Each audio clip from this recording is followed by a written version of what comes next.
Hi guys, I'm Brian McCauley and welcome to the McCauley's Design Workshop. Today I'm going to show you how to make table slides for a table that expands at the breadboard ends. So the breadboard end of the table pulls out, you put a leaf in, and you put it all back together. This is not for a table that expands in the middle. So let's get started and I'll show you how I do it. So the first thing you have to do once your stock is milled up is to start cutting the rails out of it. This is a piece of 8/4 stock that's been milled to 1.5 inches thick, and I'm going to cut the rails at 2.5 inches wide. So essentially what we're going to build here is a tongue and groove rail system.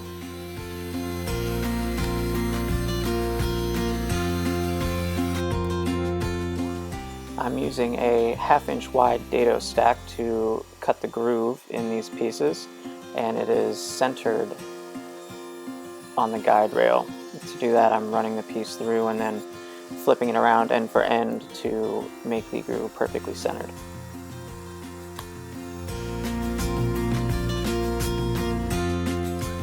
Next we'll make the long rails, and these have the tongue. I'm using the same dado stack, creating a 1/2 inch wide tongue. And here we're doing a test fit. You can see it's a little tight, so I'm going to sneak up on the fit and raise my blade just a little bit. And we'll try it again. And this time we have a nice smooth fit. There's a little bit of play, but not much, and that's what we want. Now we'll cut off some smaller sections from our stock to use as guide blocks in the rail system. Okay, so I've laid out where the legs are going to go on the table here, and I've got it marked out. So now it's time to figure out where these slides are going to go on the table. I can't put them on the outside of the legs because there's going to be a skirt going around it. So that only leaves me being able to put them on the inside here. And when it's all said and done, you're going to have 3 pieces to these rails. The rail itself with the tongue, the mating part of the rail with the groove, and this is how they actually are going to slide together. And then this smaller block, which is sort of like a guiding block. So it's time to start figuring out how this is going to fit in here. And I think it'll be best if it goes like this. So the way this is going to work is we have our rail, and it's going to rest near that brace there. The other part of the slide is going to go just like that, and this guiding block is going to be fixed at the back of the leg right here. And once these are in, it'll also give me the spot where the legs are going to go. So now it's time to start laying everything out and drilling some holes. So once you've figured out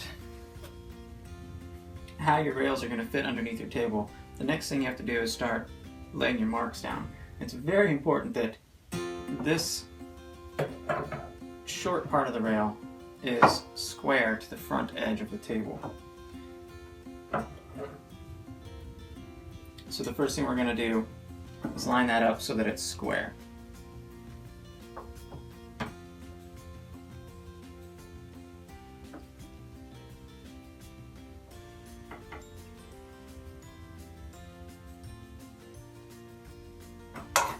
And once it's square,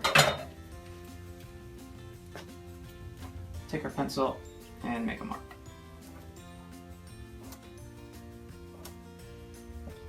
I also find, or have found that in the past, it's good to leave about 1.5 inches of this overhanging the top of the table.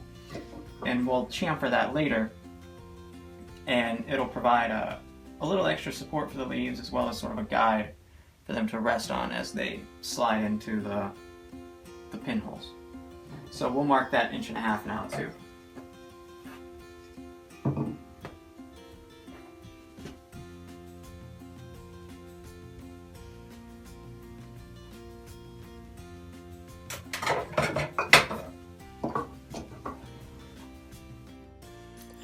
Okay, with everything laid out, we can start drilling pilot holes and countersinking those holes for the screws that are going to attach the slides to the bottom of the table.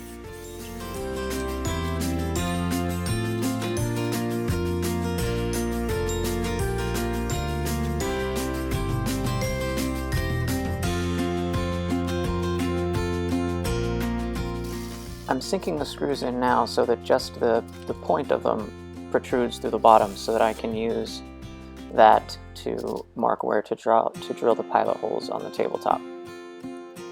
And here we go. So we'll set it in and line everything up.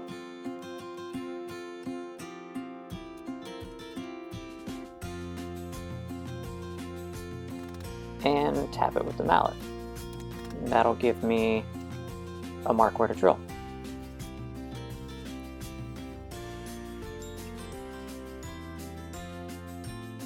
Now with the holes drilled, I can apply a little bit of glue to the bottom of the rail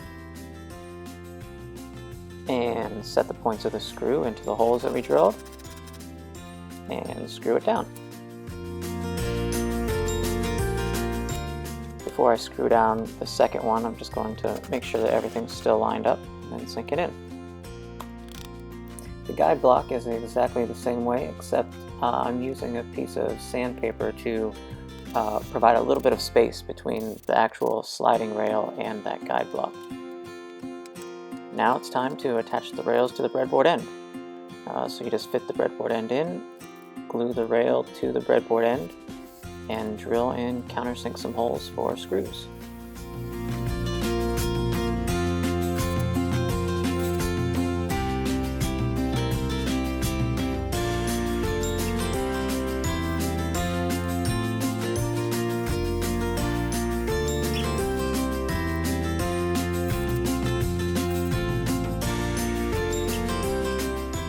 And with the rails attached to the breadboard end and fit back into the top of the table, we can go ahead and do a test fit and make sure everything works.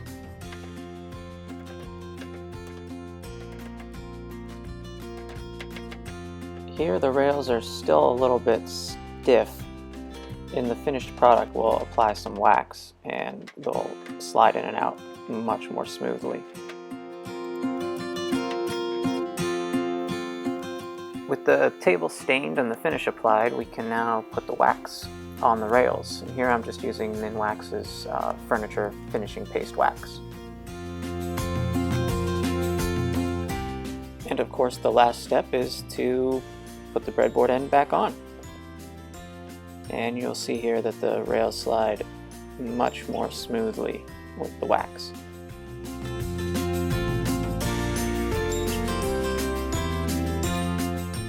Well, thanks for watching, guys.